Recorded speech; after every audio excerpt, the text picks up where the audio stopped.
మీ తాకట్టు బంగారం కష్టాలకి good bye చెప్పండి. వెంటనే ఎన్ గోల్డ్ కి కాల్ చేయండి. అన్నమయ్య జిల్లాలో కలకలం రేపుతున్నాయి భూ కబ్జా ఆరోపణలు.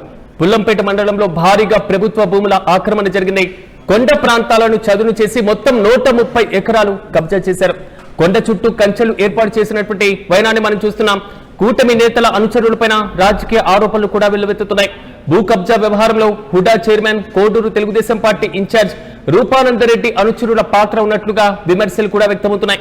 వందల ఎకరాలు కబ్జా అవుతున్నా రెవెన్యూ అధికారులు మౌనం దాల్చారు. గతంలోనూ వాగులు వంకలు కబ్జా పైన చర్యలు తీసుకున్నటువంటి పరిస్థితి కూడా లేదు. అలాంటి ఆరోపణలు వచ్చిన సందర్భంలో కూడా చర్యలు కేవలం శూన్యానికే పరిమితమైంది. పుల్లంపేటలో సమగ్ర సర్వే నిర్వహించాలని స్థానికులు ఓవైపు డిమాండ్ చేస్తున్న పరిస్థితులు మనం చూస్తున్నాం. మొత్తంగా అన్నమయ్య జిల్లాలో గతంలో కడప జిల్లాలో భాగంగా ఉన్నటువంటి పుల్లంపేట మండలంలో భూ కబ్జా ఆరోపణలు మాత్రం కలకలం రేపుతున్నాయి.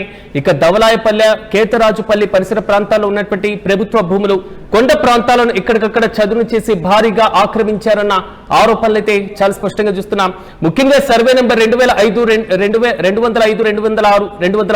పరిధిలో ఉన్నటువంటి సుమారు 100 ఎకరాల భూమి, 130 ఎకరాలకు సంబంధించినటువంటి భూమి ఆక్రమణకు గురయ్యాయి అనేటువంటి వాదన తెర మీదకి రావడం కొంతవరకు కలకలం రేపుతున్నాయి. మొత్తంగా పుల్లంపేట మండలంలో దాదాపు 130 ఎకరాల భూమి కబ్జా గురైందనే ఆరోపణలు కూడా స్థానికంగా తీవ్ర చర్చనీయాంశంగా మారుతున్నాయి. ఇక ఇదే అంశంపై మరింత సమాచారం మా ప్రతినిధి శర్మను అడిగి తెలుసుకుందాం. శర్మ, చెప్పండి, పుల్లంపేటలో అసలు భూ కబ్జా ఆరోపణలు తీవ్రంగా కనబడుతున్నటువంటి పరిస్థితులు, కొండ చుట్టూ అంత కంచె వేసేటువంటి సిచ్యువేషన్ వరకు రెవెన్యూ అధికారులు మౌనంగా ఉండాల్సిన సిచ్యువేషన్ ఎందుకు వచ్చింది? పూర్తి అప్డేట్స్ ఏంటి?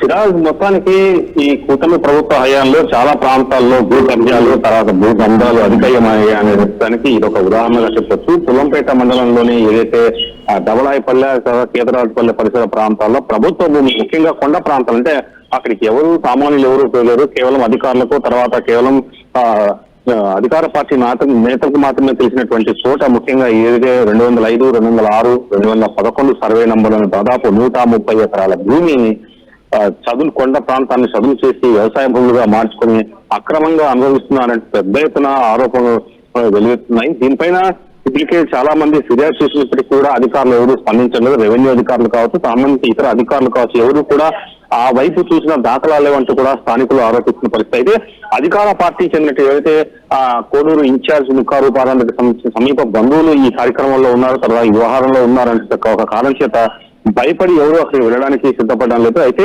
మొత్తానికి అధికారులు ఇంత పెద్ద ఎత్తున భూ ఆక్రమణ జరిగినా కూడా స్పందించకపోవడం, చర్యలు తీసుకోకపోవడం వెనుక ఆంతర్యం ఏమిటనే కూడా ప్రశ్నలు తెలుస్తున్నాయి. మొత్తానికి సిరాజ్, మొత్తానికి ఈ భూ ఆరోపణలపై ప్రభుత్వం, రెవెన్యూ అధికారులు స్పందించి వాస్తవాలను ప్రజల ముందు ఉంచాలంటే ఒక డిమాండ్ అయితే బయలుదేరింది సిరాజ్.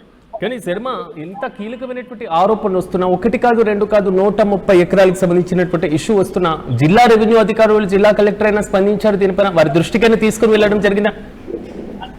ఇటీవల కాలంలో ఈ వ్యవహారం కొంతమంది ప్రభుత్వ అధికారుల దృష్టికి, తర్వాత ఇతరుల దృష్టికి తీసుకురావడంతోనే మన దృష్టికి కూడా వచ్చింది. వాస్తవంగా వీటిని అంటే ఒక బడా నేతకు సంబంధించినటువంటి వ్యవహారం కాబట్టి దీన్ని చాలా ట్యాకిల్ చేయడంలో తమకు ఎవరికి చెప్తే తమకు న్యాయం జరుగుతుంది అనే విషయం మీద కొంత తర్జబద్దు జరిగాయి. అయినప్పటికీ ఇదైతే ఉన్నతాధికారుల దృష్టికి పోయినప్పుడు కూడా ఎందుకు చర్యలు తీసుకోవడం లేదు అనేటువంటి అంశం ఇక్కడ ప్రస్తావనకు వస్తుంది. అట్లాగే స్థానిక అధికారులు ఏదైతే కొండ ప్రాంతంలో అటవీ భూమి అధికారులు కావచ్చు, తర్వాత ఈ రెవెన్యూ సంబంధించిన భూములు ఉన్నప్పటికీ వాటిని పరీక్షించాల్సిన అధికారులు సంబంధిత గ్రామ స్థాయిలో కావచ్చు, క్షేత్ర స్థాయిలో కావచ్చు, సంబంధిత విఆర్ఓలు, సంబంధిత అధికారులు ఉంటారు.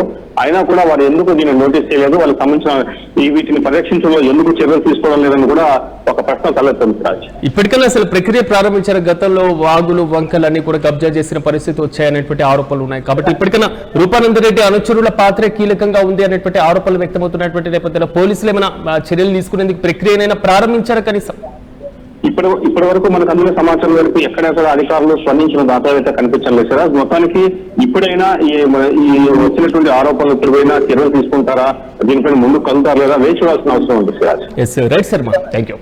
ఉత్తమిద అన్నమయ్య జిల్లాలో గతంలో ఉన్నటువంటి కడప జిల్లాలో భాగంగా ఉన్న పుల్లంపేట మండలంలో భూ కబ్జా ఆరోపణలు మాత్రం కలకలం రేపుతున్నాయి. దవలాయపల్లె, కేతరాజుపల్లె పరిసర ప్రాంతాల్లో ఉన్నటువంటి ప్రభుత్వ భూములు, కొండ ప్రాంతాలను చదును చేసి భారీగా ఆక్రమించారన్నటువంటి ఆరోపణలు కూడా వ్యక్తమవుతున్నాయి. ప్రధానంగా సర్వే నెంబర్ 205, 206, 211 పరిధిలో సుమారు 100 ఎకరాల భూమిపైన ఆక్రమణలు జరిగాయనేటువంటి వాదన కూడా తెర మీదకి వస్తుంది. ఇదిలా ఉంటే పుల్లంపేట మండలంలో దాదాపు 130 ఎకరాల ప్రభుత్వ భూమి కబ్జాకు గురైందనేటువంటి ఆరోపణలు స్థానికంగా తీవ్ర చర్చనీయాంశంగా మారుతుంది. అసలు పుల్లంపేట మండలంలో ఉన్నటువంటి దవలాయపల్లె, కేతరాజుపల్లి పరిసర ప్రాంతాల్లో భూములకు సంబంధించినటువంటి వ్యవహారం ఇప్పుడు హాట్ టాపిక్ గా మారింది.